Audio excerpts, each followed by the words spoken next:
independent. I can do what the man does. I don't care. I'm going to do it. And, you know, if that works for some women, that's great. But then for others, it's like, well, why do you feel that way? Like, you know, again, I take my space, my personal space, very, very personal. Like, this is my body. I only have this one. You know, people work out all the time. They eat healthy and all this. Well, you have to monitor what you let in, you know, mentally. What you see, things you watch, like what you hear, audible. Like, it's just a lot. And, you know, you have to be very careful who you let into your space. No, when you give yourself true. So you have to be very, very careful who you allow to just say, you know, boom. And there's been a lot of times where I've dated men and, you know, you think it's going to go somewhere and it doesn't. And I've always been like, whew, I didn't lose anything. I can walk away easier. Right. Like, when I leave the situation, I'm just like, I didn't lose anything. I'm good. I never had sex with him. So he didn't get anything from me. Right. Bye-bye. Right. I mean, you got my time, which is precious. Yeah. But you didn't get that. So, bye. I feel nothing. It's like, that's good. Goodbye. That's good. That's good. So that's how I keep my sanity. No, or how I've kept my sanity. No, I think that's important because a lot of times when it comes to sex, I think people fail to realize that not only the consequence of STD or HIV or pregnancy you have to worry about, but the mental and the psychological of someone. Yeah. You know, there are cuckoo birds that, and that's for lack of better words, but people that don't know how to manage their emotions and they're mental enough to have a healthy connection. Right. You know, you don't call them back, you don't answer the phone, you don't text back, you don't see them in a week or two, they snapping. And so it's rightfully, claimed to be like a cuckoo bird, even though you don't want to say that, but you dive into their realm because when they look at themselves in the mirror, they done lost themselves. They done stepped away from their true essence of knowing, okay, I'm more valuable to not go off the hinges because somebody don't call me or text me back. You need to look at it like that, even from a male or a female perspective. And it's been men who have acted like that with me, and I'm just like, I can't imagine if I would have slept with them because I think men look at that as possession. Like, oh, I slept with, you're mine now. And it's like, whoa. They have it in songs. They have it in songs. Yeah, like, relax. I forgot Calm what rapper. One rapper recently I was listening to, he was like, all my exes is still mine. Like, see, because, you know, like, you don't possess me because you slept with me. Stop that. But, you know, it's like you said, some people are a little unstable and they might feel like, okay, well, she slept with me, so she must like me or she must feel some sort of way. So now, you know, I'm claiming that. Speaking of that possession realm, how would you suggest a woman to carry herself when it comes to pertaining to sex, whereas though she could be free enough to do anything while he's claiming everything? Well, I feel like my power comes in, like, I'm very private and I'm very no one really knows how I am until after you have been with me for a while. So that works for me. That's how I am. That's good. Yeah, so it's like, you know, I don't put it out there. Like, I don't mind talking if you ask me about it, if, you know, whatever. I'm very open in that way. But I'm not one of those chicks that's just going to be like, this is what I do. When I do this, I don't do that. Like, I'm very, I guess, kind of mysterious when it comes to that. And, like, even when I'm dating a guy, if he starts to, I don't like to really talk about sex and stuff like that. It's just like, no. But when you get to know me and I open up, then you have, like, the Tooshy talk. Then we can talk about Mrs. Tooshy and things like that and go on. But I do feel like it's a secret. It's my private business. You know what I mean? So does that keep you sane? It does. I think it does keep me sane because it's like you have to learn how to compartmentalize, and there's so much always going on in the world. So I feel like it, you know, I have, this is who I am here and this is how you know me. Like, at work, I'm this person. But when I go home, I'm, you know, I feel like I am who I am. And especially when I'm with someone that I love and I'm connected to and we're in a committed situation, I feel like, all of me comes out. It's like my fiance now is things that he knows about me that nobody knows. Mm-hmm. And that's when I can give stuff like that, stuff like Tooshy too. Mm-hmm. When I'm in a comfortable, I have to be comfortable. That's decent. Yeah. I think that's very admirable, just to be like that and to know that even with a person that's well educated in the sex realm and diving into I don't think I'm well educated. Well, educated in the sense that you I know what I like. Yeah, know what you like. So educated in that. Yeah. But in myself.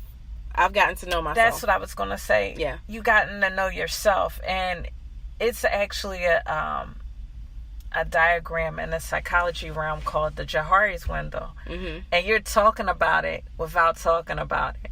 And the Johari's window is the public side of you, the private side of you, the side of you that comes out in circumstances, and then the blind side. Mm-hmm. And a lot of people don't know that when it comes to the structure, the healthy structure of a human being, they supposed to have a private and a public. Yeah, private should be shared with the people that's in the innermost chambers of your heart. Exactly. It shouldn't be like, even though these songs, these videos, these movies, everything is telling you, well, let everything know. Yeah. I'm keeping it real. Like, da-da-da. It's something so appealing about a woman not being known in the streets, right, for lack of better words. Yeah. Like, she shouldn't have to work past a group of guys. I know her. Exactly. You know what I mean? And that was always a fear of mine. Like, I just don't want to be barbershop talk. I don't want people to go around saying, oh yeah, I did this, I did that. Like, I take pride in myself. No, you're not going to be able to say that about me. Like, I'm sorry. I'm very, very private. I used to be extremely introverted, and I'm still very private. Well, I think introverted is a good thing. Yeah. I'm an introvert. You know what I mean? Surprisingly, a lot of people don't know that, but I'm introverted. I could be very extroverted, like when I get into public settings, like when you have to, like when I'm like a chameleon. I can be who I need to be wherever I am, but I still maintain my integrity. At all times. Yeah, and my energy comes from me, and that's a lot of people. Some people pick it out in me if they're around me long enough. They're like, "You're an introvert," and I'm like, "Yeah." They're like, "That's shocking." Yeah, and I'm like, "Why?" Because you move around the room and you speak to everybody, but I think people misconstrue even the term introvert. It doesn't mean you're in a corner, right? Like, I'm got a shade on your face, and I don't want to get to know you. You know what I mean? And I think being an introvert also allows you to know the dynamics of public versus private. You know what I mean? Because an introvert, they really unravel when they by themselves.